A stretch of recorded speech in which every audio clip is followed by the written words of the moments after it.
child was sitting at home and he gets a phone call in the house, and the caller says, "May I speak to your parents, please?" And the child says, "My parents are not available." So the caller says, "Okay, is anyone else in the house?" The child says, "Yeah, actually, the police department are here." So the caller says, "Okay, may I speak to them, please?" The child says, "They're not available either." So the caller says, "Okay, is there anyone else there?"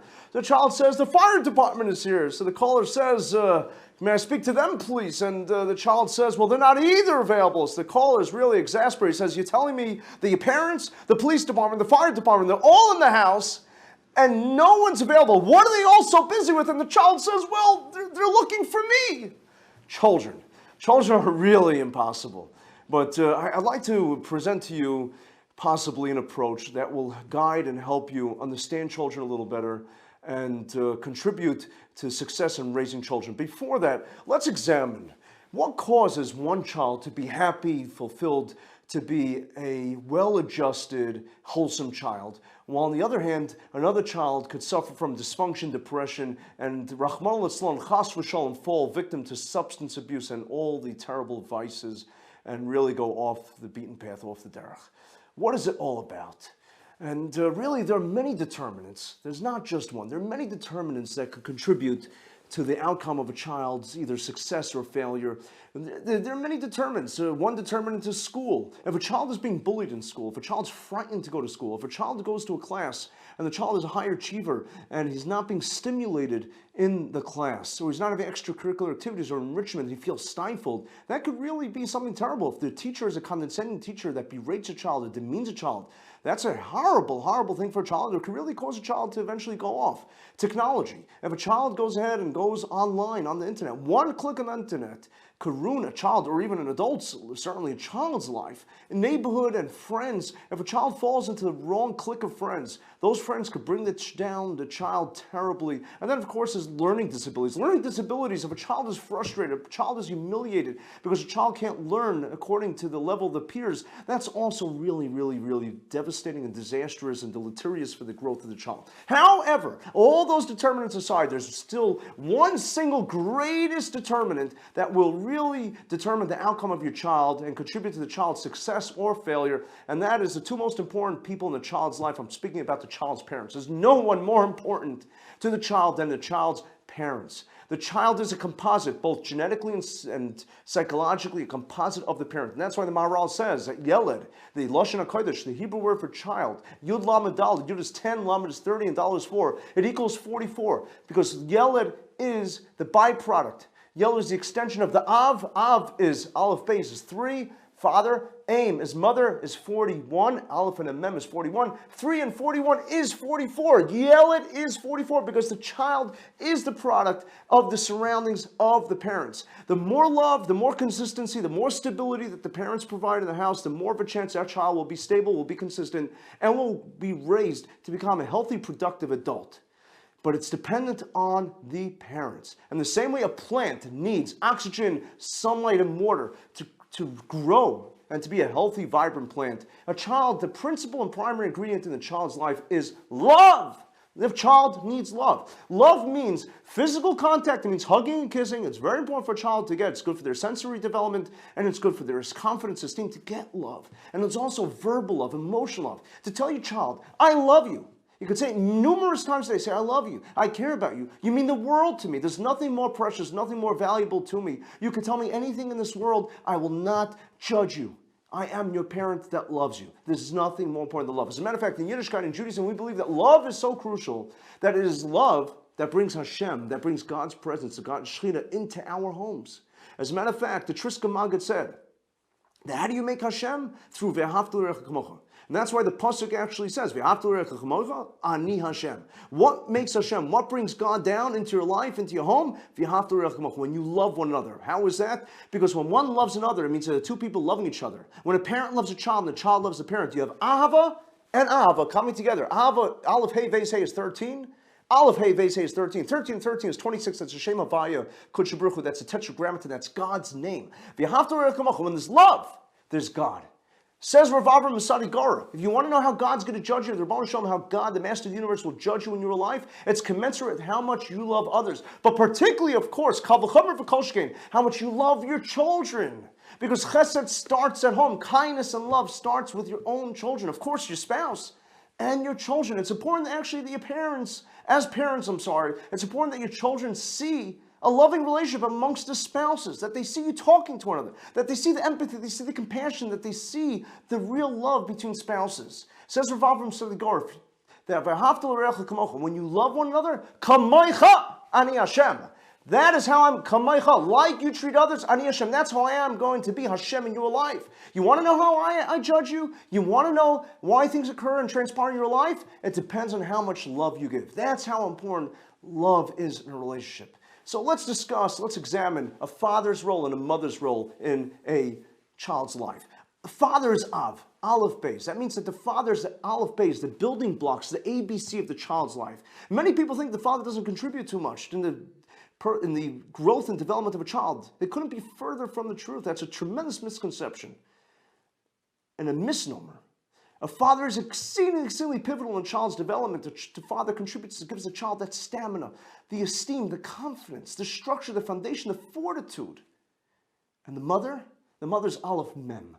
Aleph Mem. Aleph is the first letter of the Hebrew alphabet of the Aleph Beis. Mem is the middle letter of the Aleph Beis. But visibly and patently missing is the Saf. Because usually Aleph Mem comes together with the Saf because the Saf is the last letter. Aleph represents the past, Mem represents the middle, the present, and Saf represents the future. But the mom, she imbues, she inculcates, she imparts and conveys the love, a preciousness, and a conviction to the child. Giving that child that sense, enveloping that child in the sense of confidence, but this sense of security, of warmth. So the child is bridged from the past, the values from the past, and now to the present. But a mother that coddles, a mother that suffocates, a mother that's overbearing and overwhelming the child is no good, because the mother has to equip the child with the tools, the wings, to be able to fly healthy and happy, and not to overwhelm or be overbearing to that child. And that's why the Saf is missing, the future, because the future is the child's. And that's why it says Maharal, a child is called a Yeled. Yeled, the etymology, the shurish of the word Yeled, the root is dal. Dal meaning dependent. Every child is dependent. A child can't function without the parents. Of course, the diaper changing and the feeding, but the child needs a parent. But it's the objective of the parent, a good, healthy, emotionally sound parent, to take that child and eventually wean that child off the dependency to become a gadol. Gadol means a contraction of gomel dalim, weaning off the dependency, so the child could fly on their own and become a healthy, productive, happy, fulfilled adult. But it's all up to the parents. As a matter of fact, there's empirical research that corroborates this. The Center on Addiction and Substance Abuse from Columbia University shows conclusively that the more love that a child has, the more a child has the parents in the life, family time spent together, the less a child will be prone to substance abuse, means drugs, alcohol, and cigarettes. However, conversely, the less a parent spends with the child, that child has more, great and stronger chance of getting on drugs, alcohol, and cigarette smoking. I want to conclude with an idea. Shnei Rizal in Aliyah, the Shir, the Baal Tanya Shir, the name of Rav Mordechai, you heard it, Mipia Shmuel, directly from the Baal Shem Tov. The Baal Shem Tov said like this. Baal Shem Tov said a soul could descend to this world. A person could come onto planet Earth for 70, 80, maybe even 90 years. All for one objective, for one mission, for one tafka, for one purpose. To just impact one person's life, to do one chesed. How much more so then, that a person could descend to this world, to be able to cultivate, and to be able to persevere, and to be able to take care of one child, to give that child the necessary love that they need, to achieve, that parent could achieve the parent's tafkid and tikkun in life. So let's work on this together. Let's really strive to create loving homes where spouses love one another, and where the house is a loving home where you bring down the Shekhinah of Ani Hashem, and when that house has the consistency and stability. Because you remember, your child, the Yeled, is the Avanim, is the product of the Avanim. And together, with teamwork, a husband and wife, the two parents, could really enable that child to grow up into a gadol that in turn will be the most amazing and best parent to his or her children. Thank you for listening.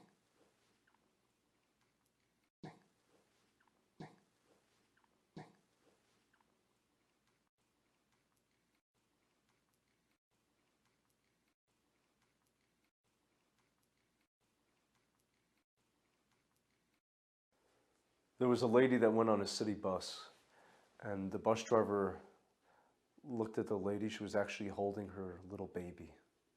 And the bus driver said, "My, I've never seen such an ugly child." And the woman was aghast. She was appalled. She ran to the back of the bus, sobbing uncontrollably.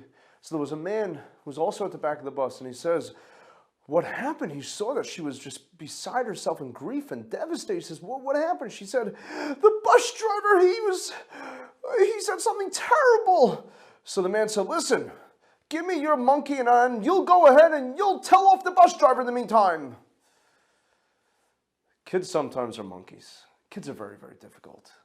Tsar Gidol Banim. Raising children is not easy, and it probably was never meant to be easy. But there's no greater reward for raising children and seeing them turn out to be angels. Precious, precious jewels. The question is, how do you discipline, how do you guide, how do you rebuke and criticize a child when necessary? The fact is that just like a building is only as strong as its structure and foundation, your relationship with your child is only as strong as the guidance and discipline that you provide to that child. Very, very, very important. Every child needs discipline and every child needs guidance. If you raise your child without necessary limitations and boundaries, that is akin to planting a seed and never watering it. It's disastrous and it is lethal. It's horrible. You must tend to your child and you must provide the necessary limitations, boundaries, structure, and learn how to guide and criticize your child. But there are two very important prerequisites before you could embark on criticizing or disciplining your child. What are those two prerequisites? Those two prerequisites are having a healthy, nurturing relationship with your child, A, and B, earning the respect of your child. What does that mean? What does it mean to nurture a relationship with your child? That means that the only way you could criticize your child is if the child feels loved, validated, dignified, respected by you. As a matter of fact, the Baal Shem Tov said that when the Torah charges and mandates us, which literally means rebuke, you shall rebuke your friend, Baal Shem Tov observes a very pithy and salient observation. He says it doesn't say tochiach as someone else, an outsider, a foreigner, an enemy. It says amisech. Amisech, he says, means there's a camaraderie, there's a kinship, there's a relationship, there's a friendship, there's a dyad. There is a true kesher.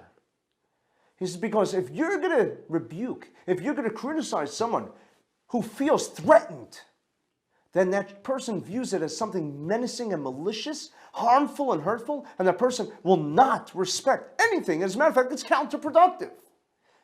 As a matter of fact, it once happened that there was a Gadol Hador.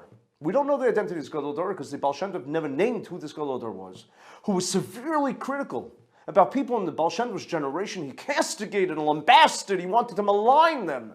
And the Baal Shem Tov was very strident and strict. And the Baal Shem Tov said, "How could you? How dare you?" He said to the Gadol Hador, "berate and criticize these people.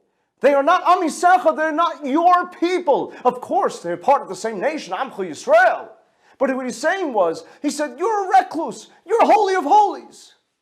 You're ensconced in a bubble of Kedusha. You're in the Beis Medrash." He says, but you don't understand the pain and struggles. You don't understand the vicissitudes. You don't understand the turbulence that these people are going through. In order to rebuke, in order to discipline, it has to be Amisechel. You got to know who you're talking to. And you have to have a bond. You have to have a relationship. As a matter of fact, Rav Simcha Zisel Kelm interprets the Gemara in Bava Metzia Daf Lamed Aleph that says, "Ochiach tochiach," rebuke is shall rebuke. The Gemara darshans, the Gemara extrapolates that it means that even 100 times it's your obligation to really toe in that person that's sinning. Even if it means 100 times. Says Rav Simcha Zisel Kelm, it doesn't mean that you have to sound off and you have to be derogatory. Rather, what it means is that you have to do it in increments, even if it means many times packaging it in bite-sized proportions. Strategizing, really thinking clearly on how to get across. But it has to be predicated. The basis, the makor of it has to be a relationship, a loving relationship. And therefore, it's incumbent on us to nurture a relationship with our children, that we are their closest confidants, that we are their biggest admirers. They have to know that. They have to feel really loved. And they have to feel exceedingly appreciated by us. And I want to share with you something astounding that I personally found astounding. And this is the words of Rav Aaron Leib of Primishlan. Rav Aaron Leib of Primishlan said that when Nasan Hanavi, Nasan the prophet, came to admonish and chastise David HaMelech, King David, for his indiscretion with Bathsheba. So the Pasuk says in Kapitel Nun Aleph in Psalm 51 in Tehillim, it says that when Nasan Hanavi approaches David, when Nasan the prophet approaches David, it says, Kasher ba el Bathsheba. It says that he went like David went to Bathsheba. Now, really what it means is that he went to David on the account of the fact that David did this indiscretion with Bathsheba. But it says Rav Aaron Leib Primishlan, you know what it means? It means that how did he approach King David, David HaMelech, to discipline him and to criticize him, to rebuke him, to correct him? He did it in a sweet way. The same way David went to Bathsheba in an endearing way, in a loving way, so too did Nasan go to David. And this is David HaMelech, a tzaddik, a Talmud Chacham, the greatest. And yet, there had to be a sensitivity. You have to be sensitive. You don't know the struggles of the other person. You don't know the struggles of your child. You don't know what happened to them in school that day. Maybe they were bullied. Maybe the child suffered from something, shame. Maybe the child had a really difficult day. Do you know? No. Therefore, you go to the child endearing, loving. And if you're not going to do that, better not to do it. And then there's another prerequisite. The second prerequisite is earning the trust of the child. And basically what that means is, in simple terms, don't be a hypocrite. Because if you're a hypocrite, there's absolutely pointless to try to discipline, to try to rebuke or correct that child. As a matter of fact, the Gemara says, it's a Gemara in Bava Metzia. The Gemara says in Bava Metzia, Daf Kuf Zayin, page 107. The Gemara says, Hochiach tochiach. What does it mean, Hochiach tochiach? The Mefarshim explain that it means that in order to give techacha, in order to give rebuke, in order to discipline, Hochiach, first you should go ahead and you should make sure that you are clean, that you are clear of that same type of condition or sin. Kishayt atzmecha, that before you adorn, before you embellish, before you correct, before you try to beautify others, beautify yourself.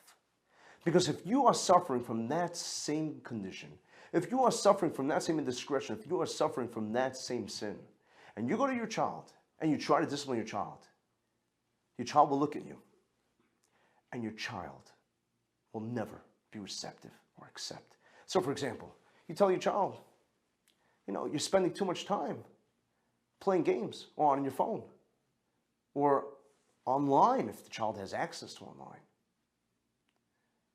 And the child looks at you and the child says, but mommy, or but tati, you're always on your phone. And if the child doesn't verbalize or articulate it, the child's thinking about that mentally. And the child's thinking, what a hypocrite. Your child has an anger issue.